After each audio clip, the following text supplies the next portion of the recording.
আজকে ৩১শে জুলাই। আমরা গতদিন আলোচনা করেছিলাম যে প্রত্যেক ইউনিয়নে সর্ববৃহৎ যে ৪টি দল আছে, এই ৪টি দল থেকে প্রত্যেকটি দলে ১৩ জন করে সদস্য থাকবে। তা ১৩ জন সদস্য নিয়ে একটি ইউনিয়ন ভিত্তিক দল গঠিত হবে। তো এই ইউনিয়ন ভিত্তিক দলগুলোতে কিভাবে যাচাই বাছাই হবে? প্রত্যেকটা দলে যারা মূলধারার রাজনীতিতে অংশগ্রহণ করবেন তাদের বয়স সর্বনিম্ন ২৫ বছর হতে হবে। ২৫ বছরের নিচে কেউ মূলধারার রাজনীতিতে অংশগ্রহণ করতে পারবে না। ১ নম্বর। ২ নম্বর হলো, এই ২৫ বছরের যুবককে অবশ্যই সর্বনিম্ন ডিগ্রি পাস হতে হবে এবং এই ইউনিয়ন পর্যায়ে যারা প্রত্যেকটা দলের নেতা নির্বাচিত হবেন তাদের বয়স সর্বনিম্ন ২৫ এবং সর্বোচ্চ ৩৫ বছর হতে হবে। ৩৫ বছরের ঊর্ধ্বে গেলেও মূলধারার রাজনীতিতে অংশগ্রহণ করতে পারবে না, আবার ২৫ বছরের নিচে হলেও মূলধারার রাজনীতিতে অংশগ্রহণ করতে পারবে না। এরপরে এটা হলো বয়সের কথা। এরপরে তাকে ওই এলাকার জনগণের প্রত্যক্ষ বা পরোক্ষ ভোটে নির্বাচিত হতে হবে যে সে ভালো মানুষ, তাহলেই সে ওই এলাকার মূলধারার যে কোনো দলের রাজনীতিতে অংশগ্রহণ করতে পারবে। এভাবে যদি সারা বাংলাদেশে প্রত্যেকটা দলে ডিগ্রি পাস এবং MA পাস সৎ যোগ্য যুবকরা যদি অংশগ্রহণ করে, তাহলে এই ৪টি দলের সারা বাংলাদেশে প্রায় ২.৫ লক্ষ গ্রাজুয়েশনধারী ছেলেরা রাজনীতি করার সুযোগ পাবে। এতে হবে কি, যে সারা বাংলাদেশে ডিগ্রি এবং মাস্টার্স সার্টিফিকেটধারী ছেলেরা একটা সম্মানজনক পদবি পাবে, সম্মানজনক একটা পেশা বেছে নেবে, রাজনৈতিক পেশা, যারা সৎ এবং নির্ভীক হবে। আরেকটা কথা মনে করবেন, বর্তমানের যুবকরা এরা কিন্তু ওই আগের লোকদের থেকে অনেকটাই সৎ। এদের দ্বারা দেশের উন্নয়ন করা সম্ভব। এরা ত্যাগ স্বীকার করতে জানে। কিন্তু ৭১ সাল থেকে শুরু করে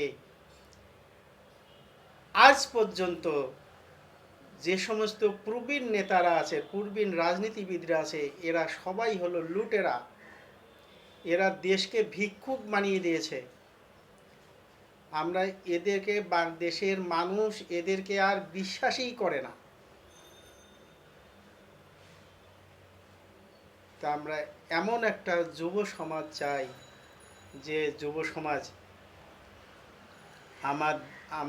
আমাদের তো শেষ, আমরা রাজনীতিতে অংশগ্রহণ করব না। আমরা সামনের দিন যত যাবে আমরা তো শেষের দিকেই, আমাদের কোনো চাওয়া পাওয়ার নেই। কিন্তু যারা নতুন আসতেছে তাদের জন্য আপনারা কিছু করেন। যারা উচ্চ পর্যায়ে বর্তমানে নীতি নির্ধারণী আছেন তারা দেশের জন্য কিছু করে যান। আপনি টাকা চুরি করবেন সব রাষ্ট্রের, সেই টাকা খরচ করে আপনার সন্তানকে বিদেশে পড়াবেন, আপনাকে মৃত্যুর সময় দেখতে আসবে না। এমন অনেক ঘটনাই ঘটে গেছে বাংলাদেশে, যারা মৃত্যুর সময় তাদের সন্তানকে দেখতে পায় নাই। তার মধ্যে একটা হলো বাংলাদেশের অর্থমন্ত্রী আবুল মাল আব্দুল মুহিত। ইনি তো টাকা পয়সা দিয়ে তার সন্তানদেরকে অনেক উচ্চ শিক্ষিত করেছেন। তিনি শিক্ষিত করে নাই, এটাকে শিক্ষিত বলা হয় না। সার্টিফিকেট থাকলে শিক্ষিত হয় না, সার্টিফিকেটের বাইরেও কিছু জ্ঞান থাকতে হয়। অসৎ অর্থে সন্তান লালন পালন করবেন, আপনার সন্তান অসৎ হবে। সৎ পথে সন্তান লালন পালন করবেন, আপনার সন্তান আপনাকে কখনো ছেড়ে যাবে না। তদ্রূপ আমার দেশের রাজনীতিবিদরা প্রতি 5 বছর পর পর অপমানিত হন, তারপরও এদের লজ্জা হয় না, তারপরও এদের বিবেক ফিরে আসে না, আবার ওই পূর্বের অবস্থায় তারা ফিরে যান। তো এই টাকা দিয়ে আপনারা কি করবেন? আপনারা একটা সুস্থ সমাজ প্রতিষ্ঠার জন্য, পরবর্তী যুবকদের উন্নয়নের জন্য একটু হলেও কাজ করি যান, তাহলে আপনাদেরকে চিরজীবন মনে রাখবে। এই নতুন নতুন দল করে দেশের উন্নতি হবে না, এটা বেকার। নতুন নতুন দল তৈরি করা অর্থ হলো বেকার তৈরি করার কারখানা তৈরি করা। এই দলগুলোর না আছে জনপ্রিয়তা, না আছে তাদের কর্মদক্ষতা।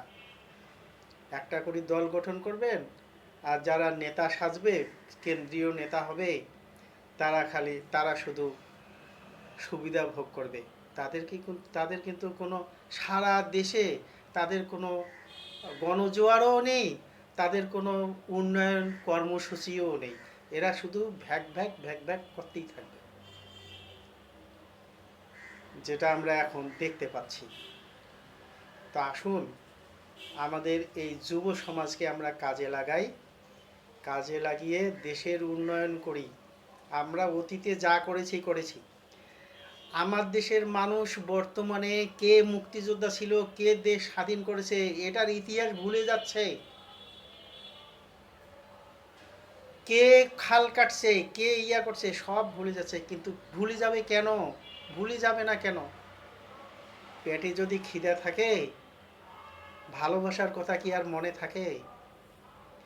আমার দেশের মানুষের এখন মূল সমস্যা হলো বেকারত্ব। আমরা কাজ চাই, আমার দেশের যুবকরা কাজ চায়, আমাদেরকে কাজ দেন। যারা কাজ দিতে পারবেন তারা আমাদের রাষ্ট্র ক্ষমতায় যাবেন।